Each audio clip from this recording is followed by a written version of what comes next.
Estamos de volta com o programa Atitude Empreender e nós preparamos aqui um cenário especial para poder mostrar aqui como degustar um bom vinho e o Fábio vai falar sobre isso daqui a pouco. Fábio, antes de entrar nesse assunto, diga para nós quais são as principais uvas hoje para se ter um bom vinho, quais a origem dessas uvas, conta um pouco dessa história das uvas para nós. Desde já eu quero fazer um convite ao pessoal de casa a participar de degustações, porque esse é um assunto que é infinito, né? A toda degustação que nós fazemos, a gente sempre está aprendendo. Os primeiros registros do vinho vêm da época da Mesopotâmia, falando de 7, 8 mil anos antes de Cristo. E aí veio toda uma peregrinação, né, da era dos egípcios, né, quando nasceu o deus Dionísio, veio então toda a mitologia egípcia.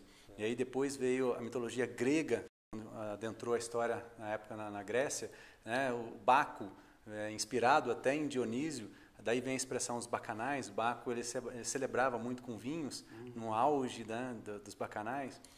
Depois veio o Império Romano e toda a sua descoberta, plantios de uvas. A história é longa. Adentrou o Império Franco, veio a época das navegações, e aí teve, por exemplo, a origem do vinho do Porto. Isso tudo estou te falando relacionado a condicionamento, armazenamento e tal. E, por fim, a gente pode falar agora do novo mundo. Quais são os principais produtores? Todo um método de produção hoje é feito em inox. Antigamente não era dessa forma, então o velho mundo, os países que saíram para colonizar, estão repensando em todo o processo de produção do vinho. E isso faz com que determinadas uvas sejam berços daquelas regiões. Sim. As mais famosas são as uvas francesas, né? A rainha das uvas tintas é a uva Cabernet Sauvignon. É a uva que melhor se adequa aí em todas as partes do mundo, né? E assim como a uva branca é a uva Chardonnay, né? Mas nós temos assim, na França, na região de Bordeaux, por exemplo, nós temos a Cabernet Sauvignon, Cabernet Franc, Merlot, Malbec e Petit Verdot, que é o famoso corte bordalês. E na região da Borgonha, a famosa Pinot Noir, né, uma uva bem leve, uma uva tinta leve, que faz vinhos bem aromáticos.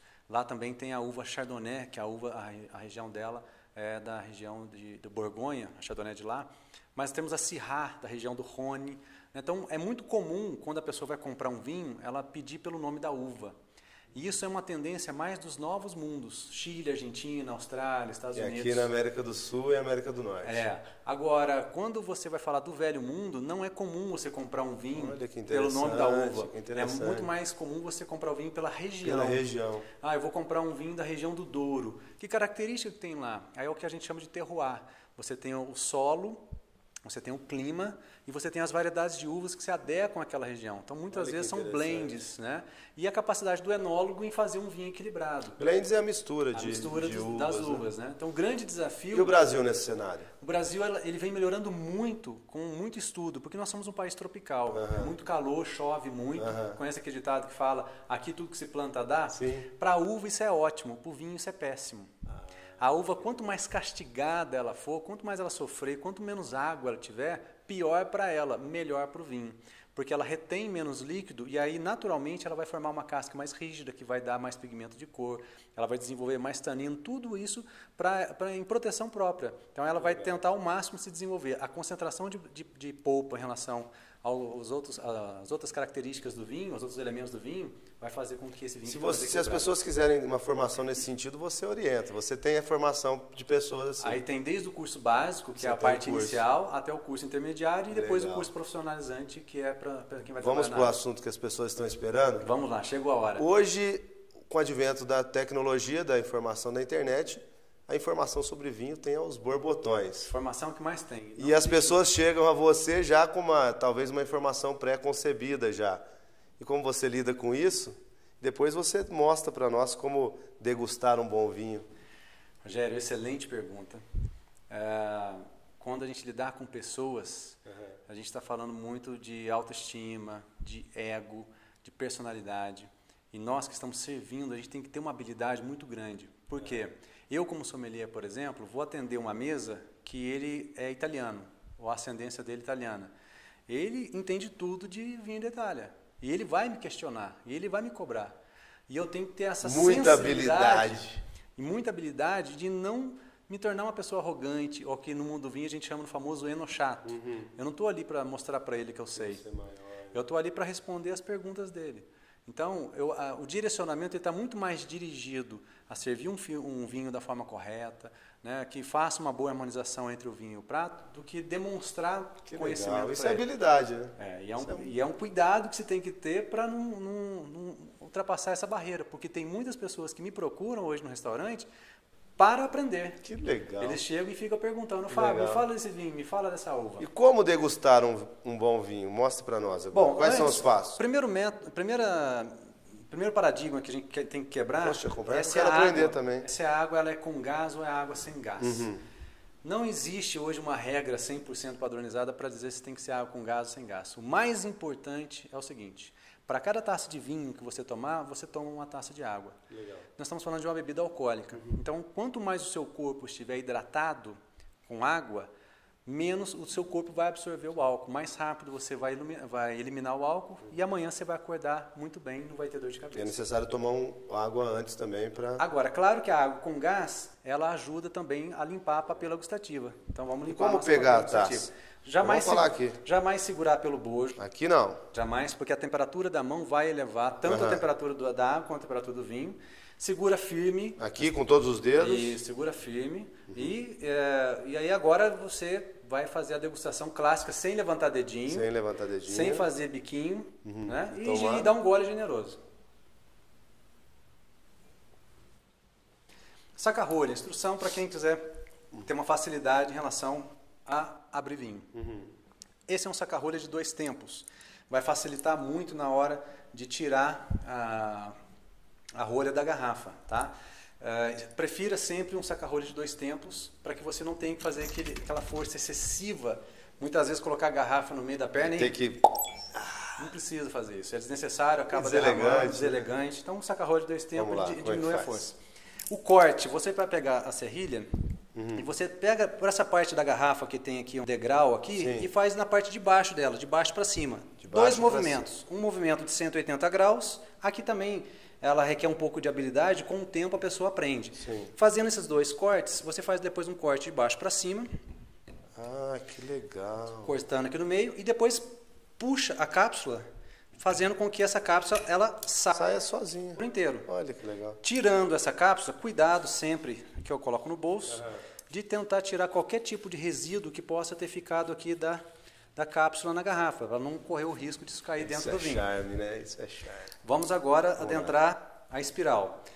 Posicionar bem no meio da rolha, inclina o saca-rolho na posição de 180 graus, começa a fazer o giro, garantindo que a espiral está indo em linha reta. Ao atingir aí, aproximadamente o tamanho da rolha, você vai utilizar o primeiro tempo do saca-rolha, que é o que a gente fala dos 2 tempos. Então, aqui é o primeiro tempo do saca-rolha. Eu vou fazer uma força proporcional a esse primeiro tempo. Agora eu vou para o segundo degrau. Que legal, 2 estágios. São 2 estágios, exatamente. Legal. E facilmente eu consigo tirar a rolha. Agora vamos analisar essa rolha. Essa é uma rolha de cortiça, só que ela fez todo o processo dela, perfeito. Ela protegeu o vinho da forma como tem que ser. Qual é o cuidado que você tem que ter nessa primeira análise? A gente não falou que a gente tem que preservar a saúde da pessoa? Então nós vamos fazer o que a gente chama de análise organoléptica. Análise primeiro visual. Então aqui nós entregamos essa rolha para o cliente, por exemplo, e ele vai perceber se ela está rachada ou não, se está entrando o ar ou não. Que ao entrar o oxigênio no mundo do vinho, pode oxidar o vinho. Estragar o vinho. Então aqui você viu que ela está perfeito. E nem subiu o vinho aqui, ela protegeu. Ela fez aqui só a marquinha de um batom aqui praticamente. Que legal. Vou voltar agora a limpar a parte que ficou aqui, para garantir que está limpo. Serviço na taça. Nunca servir a taça da parte mais larga do que o bojo, a largura do bojo. Eu sirvo o vinho para a primeira pessoa, para quem fez o pedido. O que ele vai fazer? Ele vai provar o vinho, vai fazer análise visual, olfativa, gustativa, degusta o vinho. Ao aprovar o vinho, eu vou fazer o serviço. Esse é o melhor som do momento. O pessoal de casa já deve estar com água na boca. Por último, eu sirvo o anfitrião ou a pessoa que escolheu o vinho. E aí a gente vai começar então a análise organoléptica. Posso acompanhar? Por favor. A superfície brilhante significa que esse vinho ainda tem uma boa acidez. A tonalidade de cor, o vinho, você consegue perceber se ele é um vinho mais evoluído ou se ele é um vinho mais jovem com a tonalidade de cor. Quando ele está com um tom mais púrpura, isso significa que tem bastante antocianos. Não precisa decorar isso não. Quanto mais púrpura ele tiver, mais jovem ele está. À medida com que vai passando o tempo, ele vai clareando.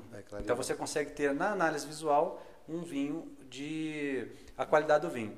E também você pode ver até o próprio teor alcoólico. Aqui você vai ver as lágrimas do vinho, o vinho chorando. Legal. Quanto mais finas aqui, mais lentamente ela descer. E o próximo passo? Análise olfativa. Não pode ter nenhum aroma que possa te agradar. E aqui você vai ver a complexidade aromática do vinho, desde fruta, flores, e depois, que é a característica dos vinhos. E finalmente, a parte gustativa. E a degustação.